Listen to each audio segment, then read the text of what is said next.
Mám tu pre vás, milé deti, rozprávok vždy dostatok. Počúvajte tieto vety, sú zo sveta rozprávok.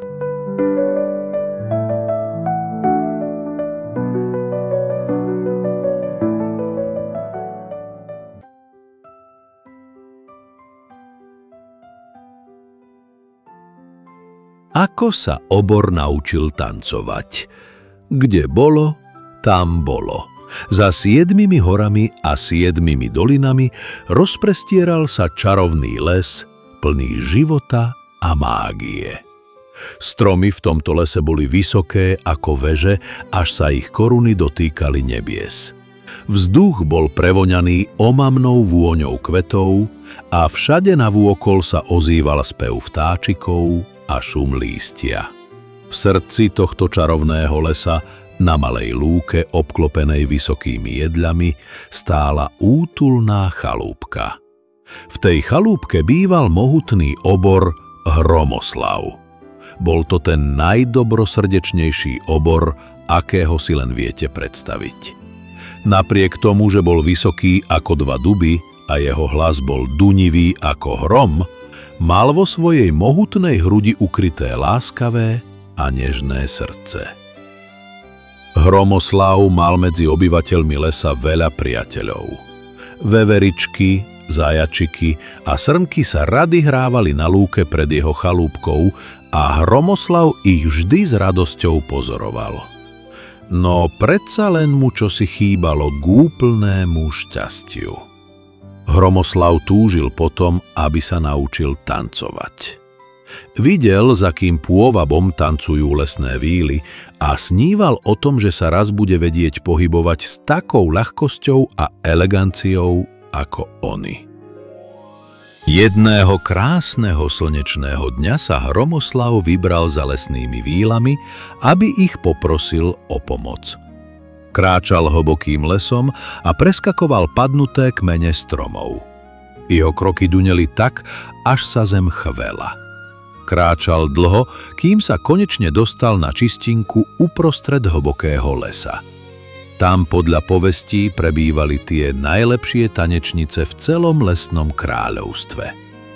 Čistinka bola zahalená jemnou hmlou a všade navôkol rástli tie najkrajšie a najvoňavejšie kvety.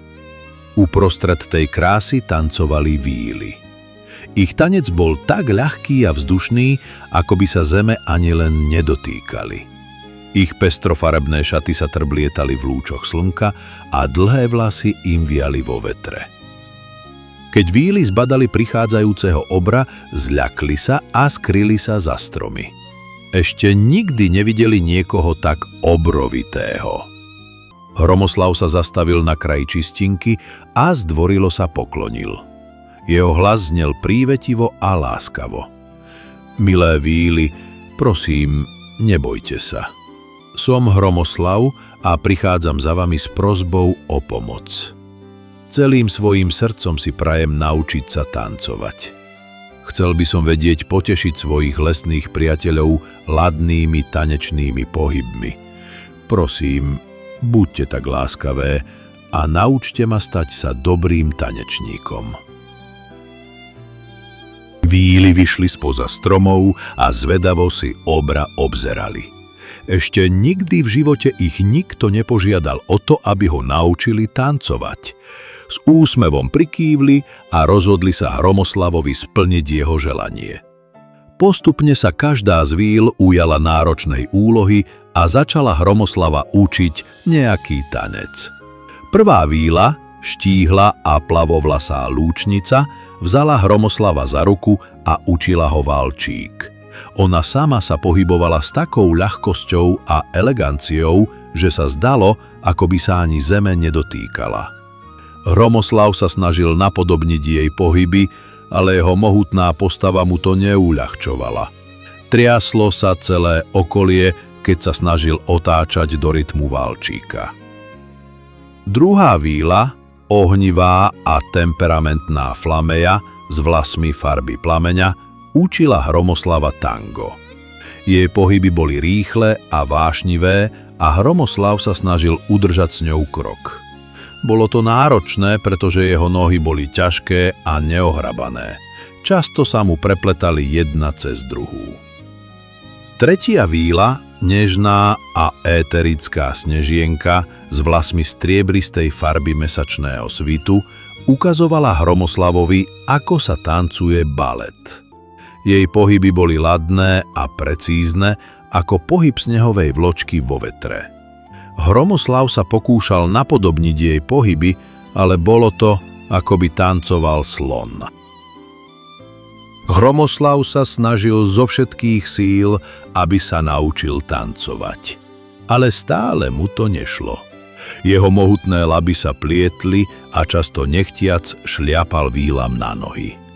Tie boli čoraz viac sklamané a frustrované Hromoslavovou nešikovnosťou. Jedna po druhej to vzdávali, až nakoniec zostala pri Hromoslavovi len malá víla Rosienka. Rosienka mala vlasy farby lesných jahôd a oči modré ako obloha. Bola najmenšia a najútlejšia zo všetkých víl, ale aj najláskavejšia a najtrpezlivejšia. Videla, aká veľká je Hromoslavova túžba naučiť sa tancovať a ako veľmi sa snaží. Rozhodla sa, že pri ňom zostane a bude ho učiť dovtedy, kým tanec neovládne. Deň čo deň trávila Rosienka s Hromoslavom dlhé hodiny. Trpezlivo mu vysvetľovala každý pohyb, každý krok, každé gesto. Keď sa mu nedarilo, povzbudzovala ho a chválila za každý malý pokrok. A Hromoslav sa pod jej láskavým vedením zlepšoval. Pomaly sa jeho pohyby stávali ladnejšími a istejšími. Až jedného dňa, keď zlaté lúče zapadajúceho slnka pomaľovali čistinku oranžovým svetlom a vo vzduchu sa vznášali jagavé svetlušky, sa stal zázrak. Hromoslav sa postavil do stredu čistinky, uklonil sa Rosienke a začal tancovať. Bol to ten najkrajší valčík, aký kedy víly videli. Hromoslavove ťažké nohy sa vznášali nad zemou ľahko ako perinka a jeho mohutná postava sa vlnila do rytmu hudby ako morské vlny. Rosienka stála na kraji čistinky, slzy šťastia sa jej ligotali v očiach a srdce sa jej plnilo hrdosťou a radosťou. Keď Hromoslav dotancoval, všetky víly na čistinke prepukli v nadšený jasot a potlesk. Hromoslav sa šťastne usmial a objal malú Rosienku. Ďakoval jej zo srdca za jej nekonečnú trpezlivosť a láskyplné vedenie. Ako prejav svojej vďaky jej daroval vzácny, žiarivý kameň, ktorý našiel hlboko v jaskyni. Kameň žiaril všetkými farbami a mal čarovnú moc ukázať svojmu majiteľovi jeho najkrajšie spomienky. Od toho dňa sa Hromoslav často vracal na čistinku, aby si zatancoval s vílami. Jeho tanec bol čoraz krajší a dokonalejší a on sa stal najobľúbenejším tanečným partnerom všetkých lesných víl. A vždy, keď tancoval, myslel na malú Rosienku a jej láskavé srdce, vďaka ktorému sa mu splnil jeho sen. A Rosienka? Tá si žila šťastne vo svojom malom domčeku na kraji čistinky. Každý večer vychádzala von, sadla si do trávy a pozerala na ligotavý kameň. A vždy, keď sa na ten kameň dívala, spomenula si na svojho veľkého priateľa Hromoslava a úsmev jej žiaril na tvári jasnejšie ako všetky hviezdy na nočnej oblohe.